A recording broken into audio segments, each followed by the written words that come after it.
আপনার Romania embassy থেকে এখন আপনার মেইল আসেনি। আচ্ছা, এই ব্যাপারে জাস্ট আমি আপনাকে দুইটা বিষয় বলবো।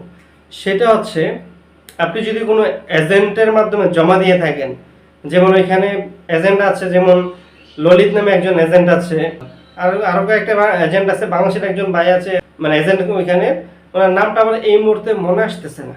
ওই ভাইয়ের মাধ্যমে আমি ওইখানে জমা দিয়েছিলাম, ওই ভাই ছিল আমার এজেন্ট। ললিত যে লোকটা, উনি হচ্ছে ইন্ডিয়ান এজেন্ট। সো আপনি এরকম যারা এজেন্ট আছে ওনাদের মাধ্যমে যদি আপনি জমা দিয়ে থাকেন, তাহলে আপনার মেইল আসুক না আসুক ওটা ডাজন্ট ম্যাটার।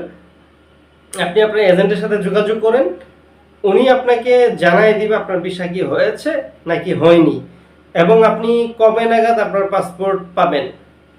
এখন আসেন, দ্বিতীয় অপশনটা হচ্ছে, আপনি যদি কোনো এজেন্ট ছাড়া আপনি নিজে জমা দিয়ে থাকেন, সেটাকে বলে ইন্ডিভিজুয়াল। সো আপনি যদি ইন্ডিভিজুয়াল জমা দিয়ে